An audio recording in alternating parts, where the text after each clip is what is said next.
Oke, selamat siang. Saya Wiharjan, alumni magang Jepang, angkatan kedua untuk NTB. Kemudian untuk nasional saya SIPES di angkatan 19. Ya, jadi itu tahun 1995. Dan sekarang ada di IKAPEXI Indonesia. Ya. Oke Pak, ini terkait dengan bisnis Mutiara ya Pak ya. Bisa diceritakan ini kapan mulai merintis ini dan sejauh ini bagaimana perkembangannya? Saya ya selamat siang. Assalamualaikum warahmatullahi wabarakatuh. Nama saya Edi. Saya backgroundnya memang usaha mutiara. Kalau prosesnya jadinya udah hampir 25-30 tahun. Dulunya saya ngasong, isinya keliling. Selama hampir 15 tahun dari awal orang tidak kenal mutiara, apa itu mutiara di Lombok pun juga banyak yang belum tahu, dan kita memasarin juga waktu itu agak susah. Seiring waktu, karena di sini tempat banyak budidayanya mutiara di Lombok, sehingga masyarakat itu mulai banyak yang kenal, termasuk orang-orang luar daerah itu di Lombok itu terkenal dengan sentralnya mutiara. Proses sampai saya buka toko itu memang lama dan panjang.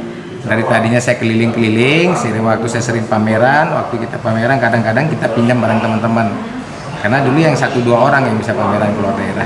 Kita gabung, setiap pameran selalu kita lihat stand Lombok itu mutiara, sehingga itu yang buat juga semakin terkenal. Begitu sampai akhirnya saya buat toko itu tahun 2016. Toko tetap berjalan, tapi saya masih reseller, jual juga ke toko-toko yang lain, khususnya mutiara air laut.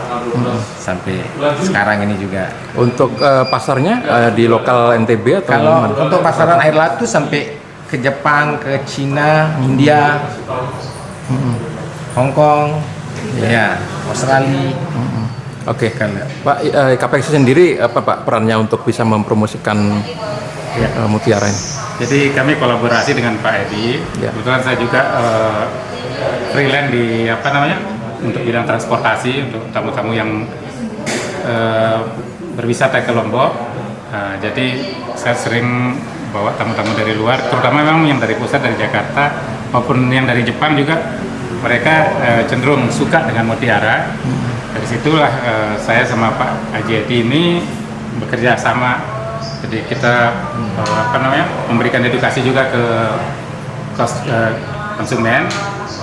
Dengan begitu mereka lebih paham mana yang air laut, mana yang air tawar. Dan dengan kerjasama tersebut, alhamdulillah tokonya Pak Edi sudah semakin besar. Kita kolaborasi lah istilahnya. Udah ekspor kemana aja Pak?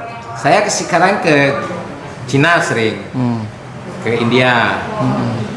Kalau Jepang itu dari orang Jepang, mereka rata-rata orang Jepang punya kantor di Hong Kong, kita kirimnya ke Hong Kong. Bulan apa kemarin sempat ke Hong Kong juga kan? Bulan kemarin ada 2 minggu yang lalu. Berarti udah lama Pak ya. Tantangannya apa Pak kalau bisnis kayak gini kan tidak harus beli, bukan kebutuhan pokok gitu ya. Betul. Apa yang menarik Bapak bisa bertahan selama ini? Apa profitnya gurih gitu atau gimana? Ya, paling tidak karena cuannya juga sih. Kalau sudah sekian tahun saya berjalan tidak ada hasil, mungkin sudah lama saya. Karena sebelum saya mutiara, saya juga banyak bisnis waktu itu. Pernah pinang ekspor ke India, sepatu semualah saya jalanin. Akhirnya saya eksis di mutiara. Begitu. Oke. Dengan Pak siapa tadi Pak? Pak Edi. Pak Edi. Iya. Ya. Dengan Pak Wiharjan. Wiharja. Oke, cukup Pak. Terima kasih Pak. Oke, sama-sama.